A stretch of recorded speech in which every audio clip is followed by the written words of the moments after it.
सब आस्था परिवार की तरफ से, मेरी तरफ से आप सभी लोगों का और मंच पर आसीन सभी ड्रीम हाउस अचीवर्स, सभी डायमंड स्टार और सभी सीनियर लीडर्स, संस्था से जुड़े हुए लोग और जो आज एक मेहमान के रूप में इस मीटिंग में आए हैं, परिवार को जानने के लिए, इस बिजनेस को जानने के लिए, इस काम को जानने के लिए, सभी का तहे दिल से स्वागत और सम्मान करता हूँ। अभी आप सभी लोग अपने सभी सीनियर्स का स्वागत सम्मान कर रहे थे, उनके लिए तालियां बजा रहे थे, तो मैं चाहूंगा एक बार उज्जैनी स्टाइल में आप अपने लिए एक बार जोरदार ताली। आज इस मीटिंग का जो आयोजन किया गया, आप सभी लोग जानते हैं कि हमारे बीच में हमारी एक बहन सवज मौर्य जी नई ड्रीम डायमंड स्टार बनी, उनकी कार के प्रेजेंटेशन का ये आज मौका आया। तो मुझे ध्यान है जब इनके हस्बैंड कुछ समय पहले प्रताप सिंह जी इस कंपनी के साथ, इस परिवार के साथ जुड़े, और मुझे ध्यान है वो एक बार दिल्ली में कई लीडर्स के साथ आए थे और उन्होंने अपने अनुभव भी शेयर किए और मुझसे एक बात उन्होंने पूछी थी। तब अभी वो जूनियर स्टेट पे थे, मुझे ध्यान नहीं है कि सिल्वर थे या गोल्डन थे, इतना मुझे जहन में नहीं है। इतना मालूम है कि उनका अच्छा काम चलता था और मुझे बताया गया कि अच्छे लीडर हैं और अच्छे जुझारू इस आस्था में पूरी आस्था के साथ जुड़े हुए हैं।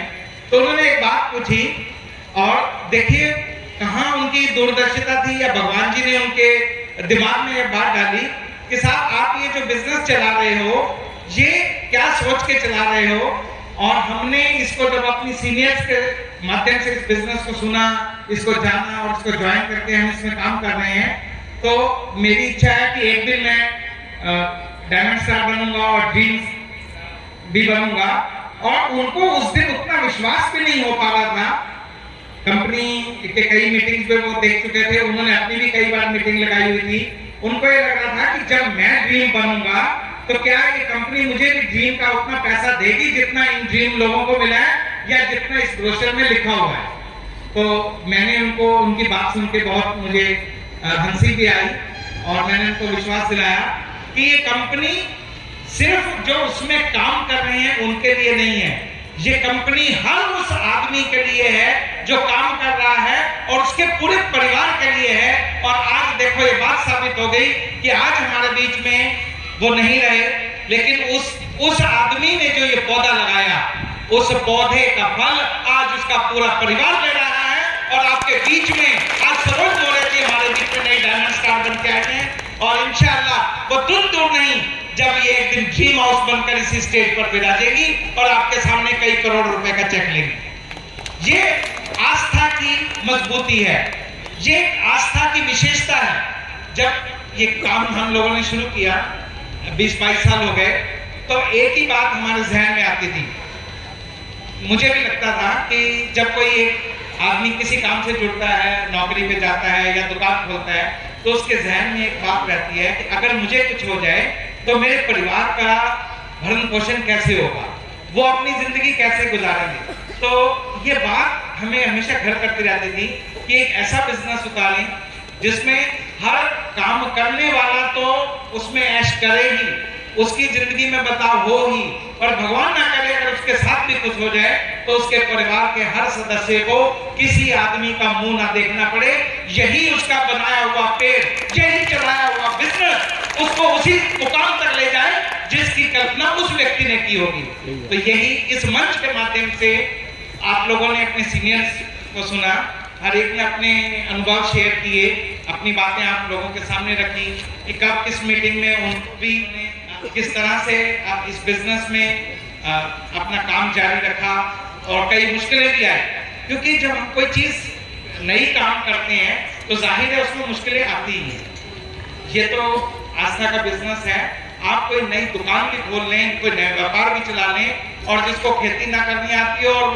वो सोचता हो कि यार खेती वाले लोग तो ठीक ठाक कमा लेते हैं और उसकी खेती की जमीन की कीमत भी कई गुना हो जाती है, और वो सोचे कि मैं एक 10-20 बीघा जमीन ले लेता हूँ, लेकिन अगर उसको वो काम ना करना आता हो उसको, तो क्या ऐसी कोई जमीन अपने आप में इतनी उपजाऊ है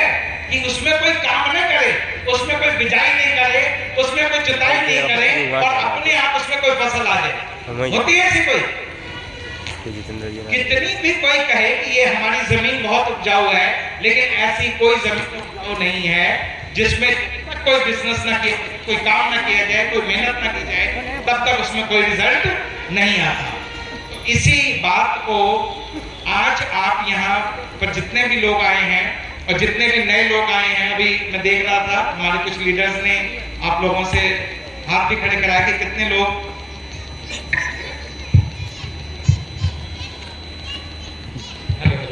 कि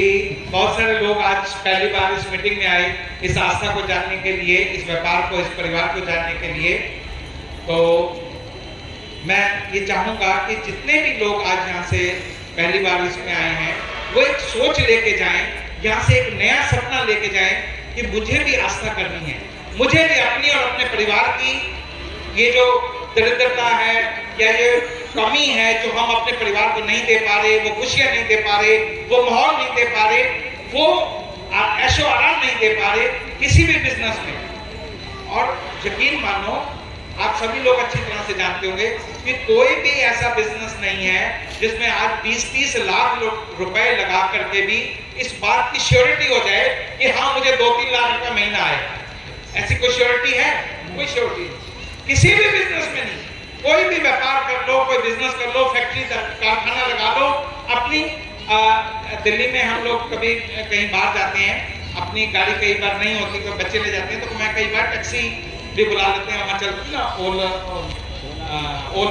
उबर वगैरह टैक्सी चलती है, तो उसमें जब ड्राइवर चला रहा होता है तो कई बार मैं उनसे पूछता हूँ कि कहाँ के हो, तो वो बताते हैं इलाहाबाद से हैं, फलानी जगह से हैं, फिरोजपुर से। हाँ जी गाड़ी ली थी, अच्छा कैसा चल रहा है कि जी कुछ दूर के डोल सुहावने थे, ये 5 लाख 6 लाख की गाड़ी ली थी, ये आज 2 लाख की कुल गाड़ी रह गई है और बामुश्किल 10 से 15 हजार रुपए महीना कमा पाती है। तो कोई ऐसा बिजनेस नहीं जिसमें 5-10 लाख रुपए लगाकर भी आपको ये श्योरिटी आ जाए कि आपको 2-3 लाख रुपया 100% पक्का आएगा ही। यही एक सोच हम लोगों को, जिसमें पूरी तरह से श्योरिटी हो, पूरी तरह से हर व्यक्ति के, हर उम्र के लिए, और जिसने पढ़ाई की हो उसके लिए भी और जो ना पढ़ पाया हो वो भी, क्योंकि आपने देखा आपके स्टेज पर बैठने वाले कई सीनियर्स और हमारे ड्रीम हाउस अचीवर ने भी ये कहा कि कक्षा 2 पास हैं। अच्छा मुझे लगता है भगवान ने उनको ठीक ही दूसरी से तीसरी क्लास में नहीं जाने दिया, क्योंकि अगर वो कहीं गलती से 8वीं 10वीं पास हो गए होते तो आस्था जब उनके आई होती संपर्क में तो वो अपना दिमाग लगाते, और जब दिमाग अच्छा 10वीं पास हो गए होते तो हो सकता है किसी फैक्ट्री में नौकरी पा गए होते डन की, और वहीं वो जो है 10,000 रुपए महीने का घंटा बजाते रहते, और तब उनके दिमाग में नहीं आता कि मैं ये आस्था करके 10,000 नहीं 10 लाख रुपए महीने का काम कर सकता हूँ। आसान बिजनेस हर व्यक्ति के लिए, चाहे वो लेडीज हैं, जेंट्स हैं, या कितनी भी उन्होंने पढ़ाई की हो, हर व्यक्ति के लिए एक ऐसा बिजनेस बनाया जो अपने आप में पूरी तरह से संपन्न है। सिर्फ आपको अपने अंदर ये जोश पैदा करने की जरूरत है, अपने अंदर एक सपना पैदा करने की जरूरत है कि मुझे भी आस्था करनी है, ये आस्था मेरे लिए है। मैंने बहुत से लोगों को सुना है जब मीटिंग के बाद हम जब बाहर जा रहे होते हैं तो कुछ लोग बात करते हैं, या औरों के माध्यम से भी हम लोगों के पास बात आती है कि यार ये आस्था ना दिलशाद जी कर सकते होंगे, बहुत सी लेडीज भी सारा बानो कर सकती हैं, वो बहुत बोल लेती हैं, मुझे तो बोलना ही नहीं आता, मेरे लिए बिजनेस नहीं है, मैं नहीं कर सकती। ये सिर्फ आपकी सोच है, ये कुंठा सोच होती है दिमाग की कि ये जो कोई सफलता एक आदमी ने ले ली ये उसके लिए हो सकती है, मेरे लिए नहीं। ये आपने आज यहाँ से कुंठा को निकाल देना है कि ये बिजनेस मैं नहीं कर सकता। हर व्यक्ति जो सिर्फ ये बात सोचता हो कि आस्था मेरे लिए है, ये मैं आस्था कर सकता हूँ, ये मैं आस्था करूंगा, मुझे एक दिन पैसा कमाना है, वो हर व्यक्ति इस आस्था में जुड़ के थोड़ी सी मेहनत करके एक दिन ड्रीम हाउस बन के आप लोगों के सामने हो। यही सोच यहाँ से बना के जाएं। बहुत सुंदर परिवार, बहुत सुंदर बिजनेस आप लोगों के बीच में आया। जैसे हम लोग कहते हैं और मानते भी हैं हमारे धर्म में कि हर चीज का कहीं ना कहीं कोई समय मुकर्रर होता है, हर चीज का कोई ऐसा हम लोगों को माध्यम मिलता है, ऐसा संपर्क कि आज का दिन ये मोमेंट हमारे लिए अच्छा है, और अगर हमने उस मोमेंट का फायदा नहीं उठाया तो हम जहां थे आज भी वही हैं और आने वाले समय में भी वही रहेंगे, क्योंकि हमने उस मौके का फायदा नहीं उठाया। तो आज यहाँ से सोच के जाएं। अच्छा, हमारे एक सीनियर ने एक वो कहानी भी आपको सुनाई कि वो बंदर बंदरिया थे और उनको एक मौका मिला कि आज कितने बजकर इतने मिनट पे अगर कूदोगे तो इंसान बन जाओगे, अच्छा रूप आ जाएगा और जिंदगी बर्दाश्त करोगे। और आप सभी ने सुन लिया, वो बंदरिया जी कूदी। यार हंसने की क्या बात है, वो कहानी सुनाई, मैंने तो दिल में बिठा ली कि जब हमें एक अच्छा मौका आए, हमें उस अच्छे मौका का पूरी तरह से लाभ करना चाहिए, ना कि इस इफ एंड बट में अपनी जिंदगी गुजारते रहें कि मैं करूं ना करूं, वो क्या कहेगा, ये क्या कहेगा, मेरे दोस्त क्या कहेंगे, तूने ये क्या काम कर लिया। या कई बार क्या होता है, कुछ कड़वे अनुभव भी होते हैं हम लोगों के, हमारे पेरेंट्स के, हमारे बड़े बूढ़ों के। पिताजी से पूछेंगे, पिताजी कहेंगे अरे नहीं, मैंने वो 20 साल पहले वो कहीं यार 5,000 रुपया लगाए थे, वो कंपनी डूब गई, मेरा पैसा भी डूब गया। वो उनके अनुभव थे आज से 15-20 साल पुराने, या उन्होंने उस बिजनेस को हो सकता है अच्छी तरह से ना समझा हो। तो यह कोई जरूरी नहीं कि किसी व्यक्ति का कोई अनुभव अगर करवा रहा है, उसको उस बिजनेस में फायदा नहीं आ पाया हो, तो ये उसका कहीं तात्पर्य नहीं होता कि आप आगे कभी बढ़ ही नहीं सकते। आपको किसी और दूसरे मौके को कैच करना ही नहीं है। उसके लिए तो सीधी सीधी बात यह है कि जैसे हार एक शब्द होता है, हार। एक्चुअली जब कोई व्यक्ति हारता है तो असलियत में वो तब हार जाता है जब वो हार मान लेता है, क्योंकि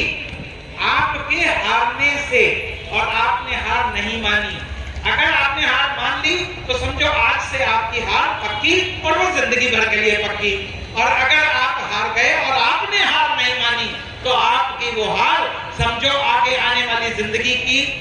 तरक्की की शुरुआत है। सिंपल सा लॉजिक। आपने अगर कोई हमें अनुभव हुआ भी गलत हो गया, कड़वे अनुभव हुए, किसी बिजनेस को अच्छे से जान नहीं पाए, या कहीं कुछ गलत ऐसा भी हो गया, तो उसमें उस हार को आपने अपने एक अनुभव के रूप में लेना है, और उस अनुभव के सहारे, अपने जो आपके सीनियर्स की गाइडलाइंस के सहारे आप लोगों ने इस आस्था में अपना बिजनेस करना है। और जैसा मैंने अभी कहा कि हर व्यक्ति के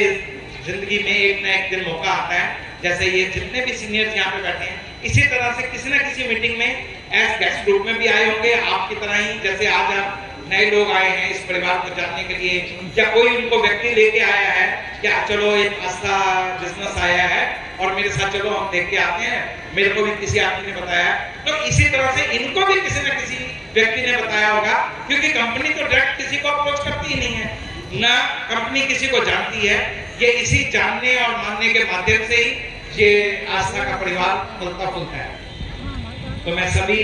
लोगों से यही अपील करूंगा, ज्यादा बड़ी बात नहीं रखूंगा, एक बात यहाँ से गांठ बांध के चल रही, ये आस्था मेरे लिए है और ये मुझे आस्था करनी है, और अपनी ही नहीं, अपने पूरी कम से कम 5 पीढ़ी का हालात बदल देना है। और यकीन मानो, अगर एक पॉजिटिव सोच के साथ, एक अच्छे सपने के साथ, एक मजबूत सपने के साथ, एक इच्छा शक्ति के साथ अगर आप यहाँ से चले गए और आपने आस्था ज्वाइन कर दी, और आज ही ज्वाइन करनी है, क्योंकि हर चीज का एक मौका है। वो आप लोगों ने तो सुना ही है, काल करे सो आज। अच्छा, होशियार है, ऊंचाई की सब आते हैं, पढ़ के बैठे हो, पूरी गीता ज्ञान सब लिए बैठे हो, तो काल करे सो आज कर, आज करे सो अब। तो यही बात ये अपने व्यापार में भी लानी है, इस आस्था में भी लानी है कि आज जो व्यक्ति मुझे यहाँ पे लेके आया है, मैंने उसकी बात को भी मानना है और उसका हाथ नहीं छोड़ना है। और एक दिन जो हम में से कुछ लोग कहते रहते हैं ना, जब हमारे पास पैसा नहीं होता और जब कुछ प्रॉब्लम्स आती हैं तो हम क्या कहते हैं, हाय पैसा, हाय पैसा करते हैं। पैसा चीज ही ऐसी बात, उस समय कोई किसी आदमी के साथ देने से जिंदगी चलती है? नहीं चलती। पैसा जब साथ देता है तो जिंदगी चलती नहीं। दौड़ती है। तब अगर नहीं होता तो हम क्या करते हैं, हाय पैसा, हाय पैसा। और यकीन मानो दोस्तों, आप में से ये बैठा हुआ एक एक व्यक्ति अगर ये सोच ले कि आस्था मेरे लिए है, मुझे अपनी आस्था करनी है और मुझे भी इस आस्था के साथ चलना है और अपनी जिंदगी में बदलाव लानी है, तो ये जो हाय पैसा कहते हो, आस्था ज्वाइन करके मेहनत करने वाले व्यक्ति 4-6 महीने में बोलेंगे है पैसा, है पैसा। ये सोच आपको यहाँ से लेके जानी है कि मुझे भी पैसा कमाना है, मुझे भी इस रास्ते में तरक्की करनी है, मुझे भी एक दिन ड्रीम हाउस अचीव करना है। तो दोस्तों बड़े यकीन के साथ कहूंगा कि इस हॉल में बैठा हुआ एक एक व्यक्ति जो सोचता है मैं ड्रीम हाउस बनूंगा, उसको ड्रीम हाउस बनने से ये खुदा भी नहीं रोक सकता। ये बात यहाँ से जहन में लेके जाए।